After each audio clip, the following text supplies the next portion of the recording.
Welcome to HardScript. Help me reach 5,000 subscribers. Support the video with a like and leave your thoughts in the comments. My wife thought giving me an ultimatum, share me or lose me, would break me. Instead, I transferred the house to her name, sold my business silently, and left the country without a word. My name is Ethan Cole, 38, systems analyst from Seattle. I design order out of chaos for a living. For years, I believed logic could fix anything. Until I married a woman who thrived on noise.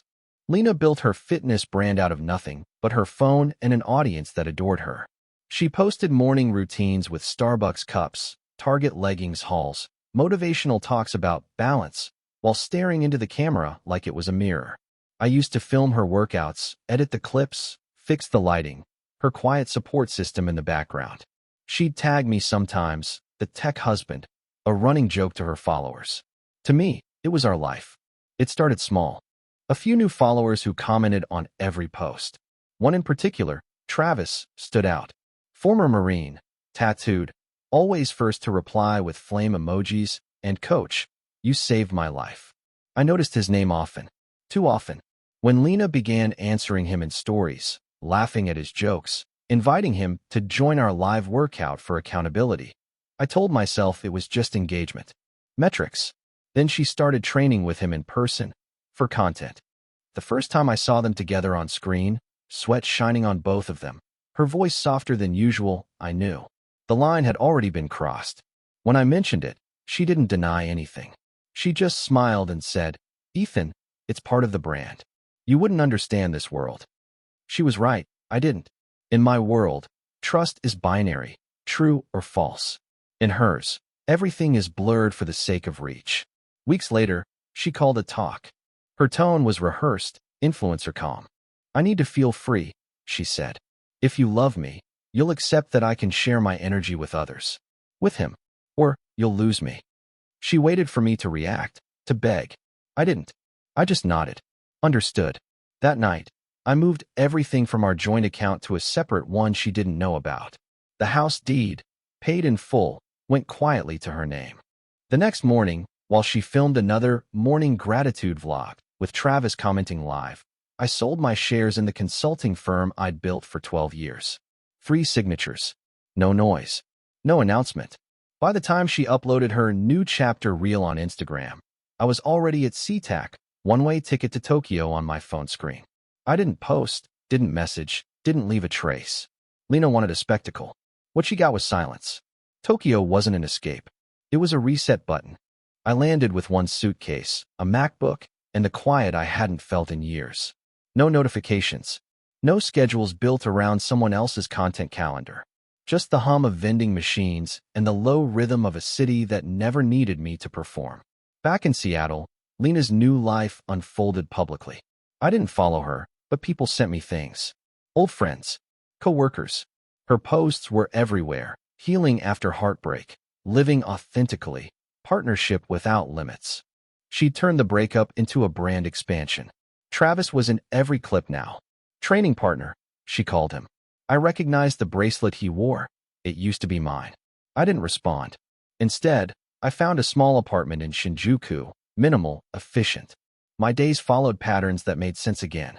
Code in the mornings, walk in the evenings, sushi from the same corner place where the chef never asked questions.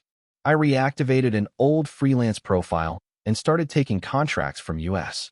Clients who didn't care about my past, only my delivery speed. Structure.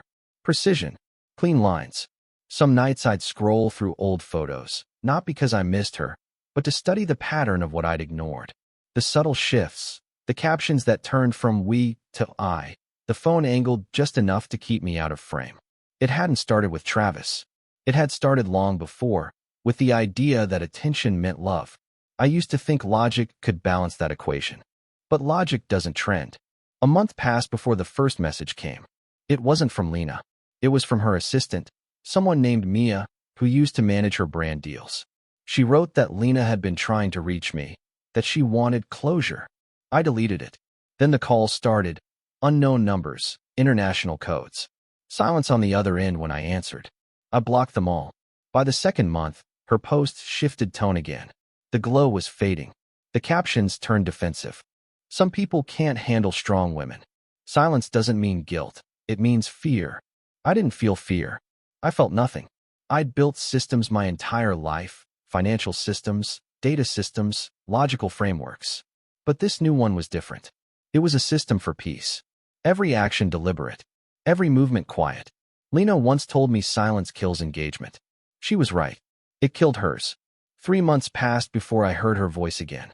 It came through a video someone sent me, one of Lena's followers who used to be a client of mine. The clip started like all her others. Upbeat music, a fake laugh, an apology disguised as empowerment. Sometimes, she said into the camera, people can't handle when you evolve. Her eyes were glassy, the kind of tired that filters can't fix. I didn't finish the video. I'd already seen enough to know the pattern. When she lost control of the story, she'd rewrite it in public. I spent my mornings in Tokyo coffee shops, the kind that smelled like roasted beans and rain. Starbucks logos felt like background noise now, familiar but irrelevant. My life had become small, but intentionally so. Work, walk, sleep, repeat.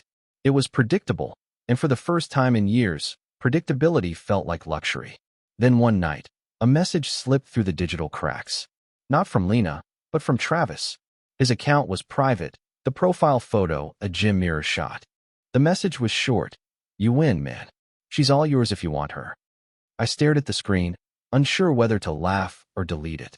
Instead, I archived it. Whatever game they were playing, I wasn't a character anymore. But curiosity is a quiet poison. I opened her Instagram. Her page looked different now. Less brand polish, more desperation. Engagement down, sponsorships gone. A Target haul video with no comments. A fitness challenge that barely reached 100 likes. I scrolled past the clips of her and Travis until I found one that stopped me. She was alone, no makeup, eyes red.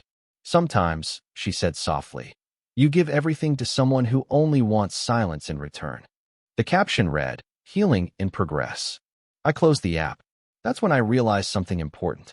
My silence had become her algorithm's enemy. No interaction meant no visibility. No visibility meant no relevance.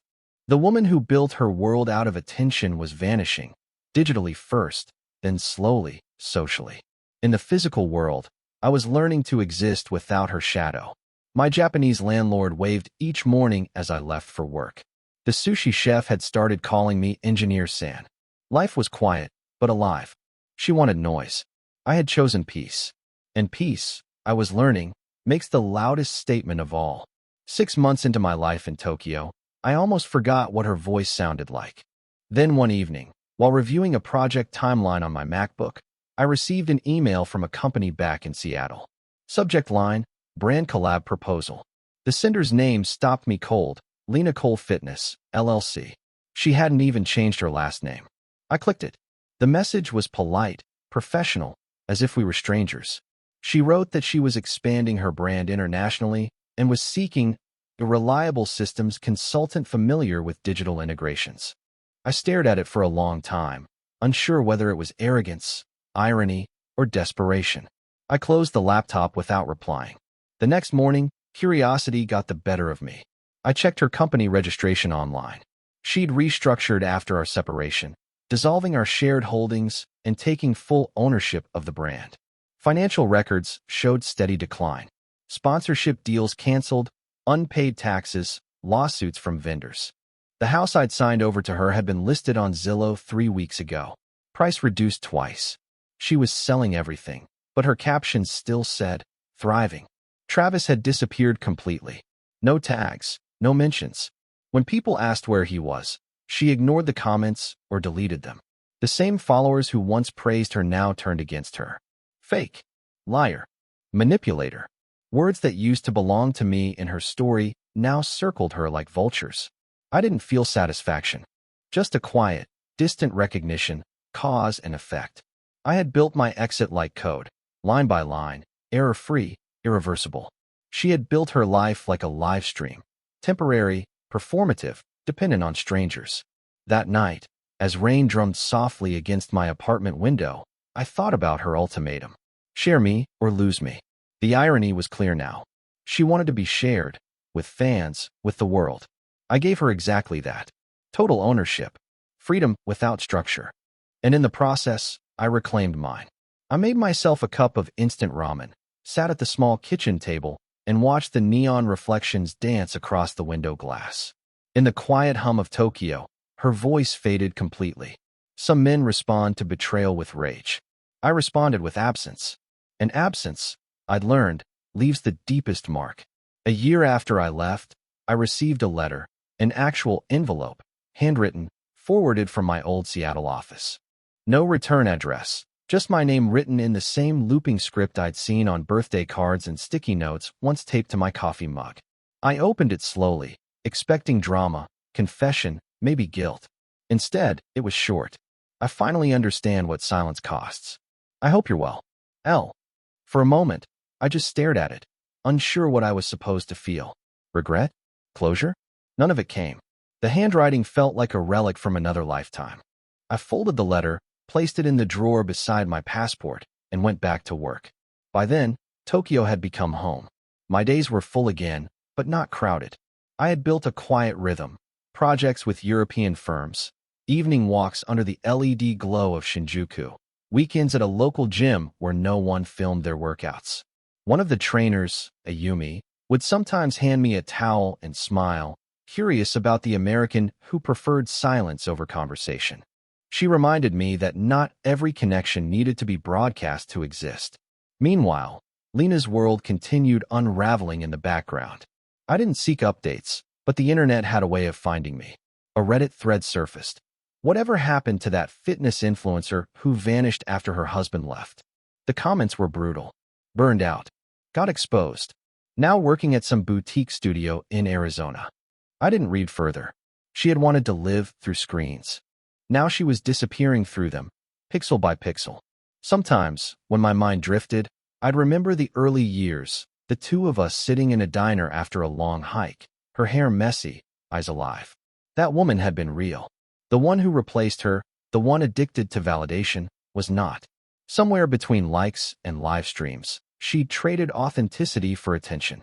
I thought about responding to her letter. One sentence, maybe. But what could I say that hadn't already been said in silence? She'd built a career on being seen. My greatest act of mercy was to remain unseen. I tore the letter in half, dropped it in the trash, and went for a walk through the quiet Tokyo streets. The air smelled like rain and asphalt. I didn't look back. 2 years after that flight to Tokyo, I barely recognized the person I'd been. My days began before sunrise, laptop open beside a cup of black coffee, Tokyo Tower glowing faintly through the fog. I'd built a new consulting firm, small, selective, efficient. My clients respected my boundaries. No social media, no personal branding, no noise. Just results. Then one morning, I received a message from an unknown sender on LinkedIn, a platform I rarely used. Ethan, this is Travis. We need to talk. I almost deleted it out of habit, but something in the tone, desperate, not cocky, made me pause. The message continued. It's about her. Please. I wouldn't ask if it wasn't serious.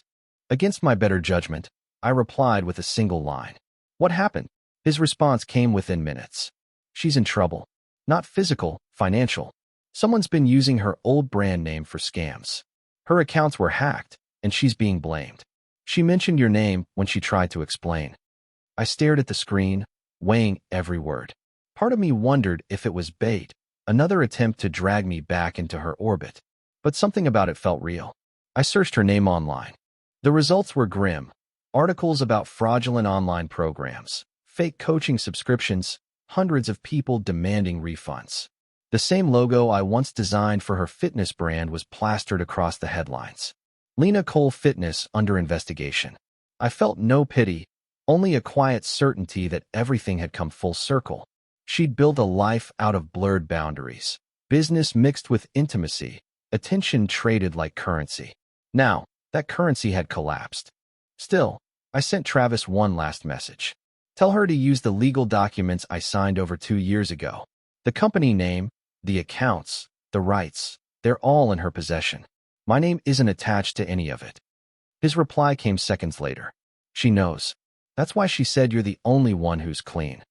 For a long time, I sat there, the city noise humming outside my window. Once, that line might have stung. Now, It felt like a strange kind of peace. Clean. That was all I ever wanted to be.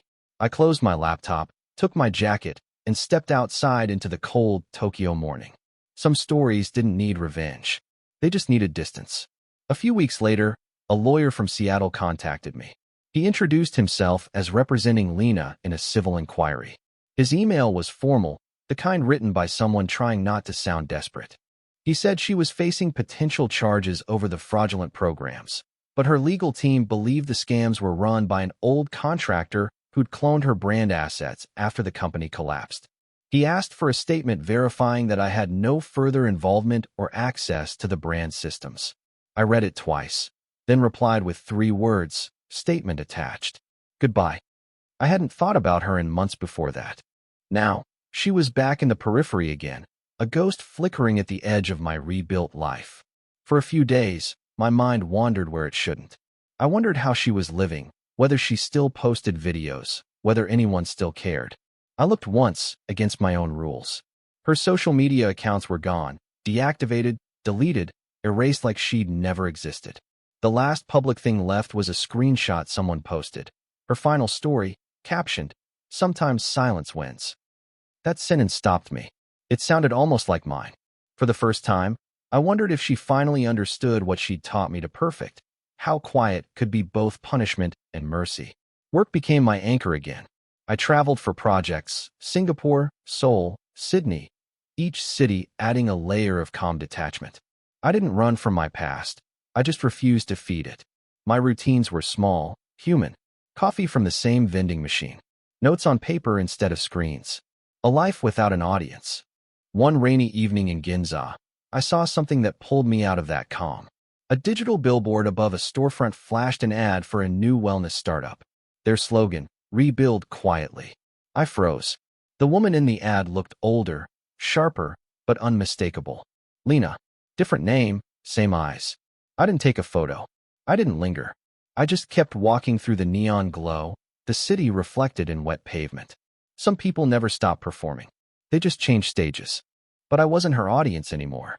I was the silence she could never monetize. After that night in Ginza, I couldn't stop seeing her face everywhere. It wasn't real, of course, just the mind's echo playing tricks. But every wellness ad, every influencer pop-up, every voice-selling piece for a subscription sounded faintly like her. It was as if the city itself was whispering reminders of what I'd escaped.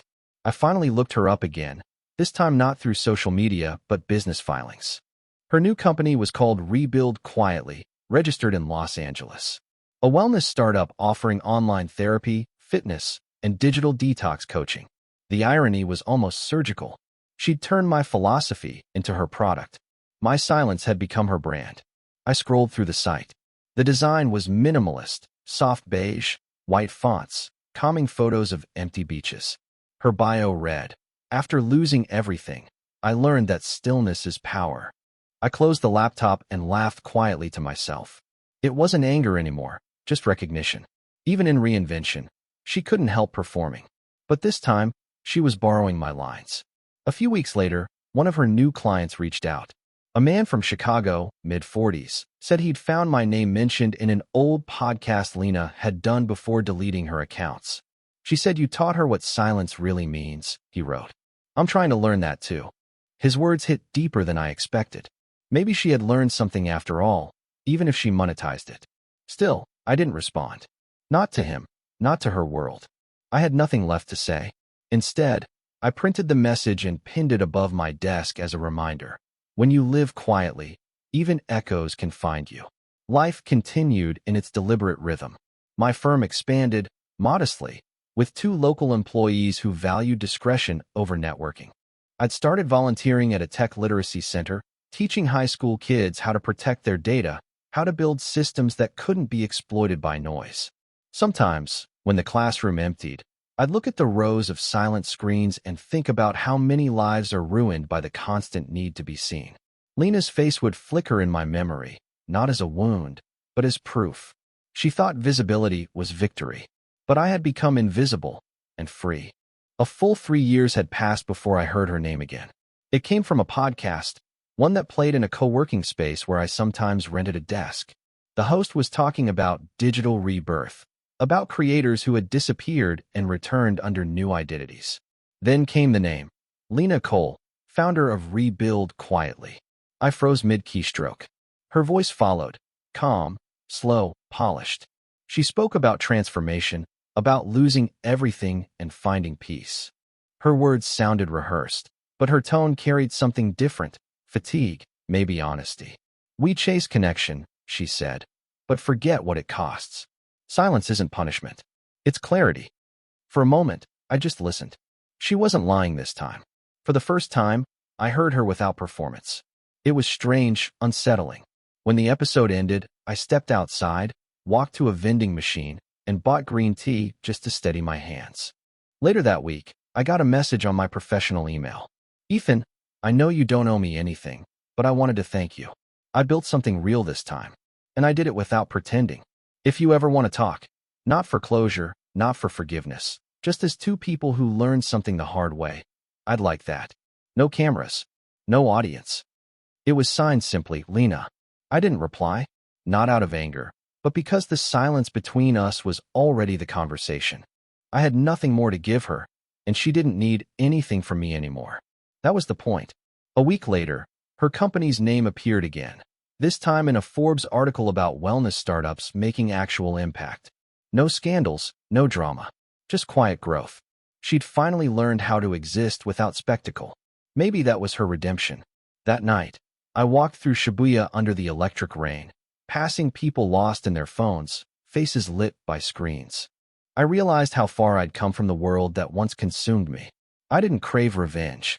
I didn't need closure. Some endings don't come with explosions. They arrive like peace, quiet, earned, complete.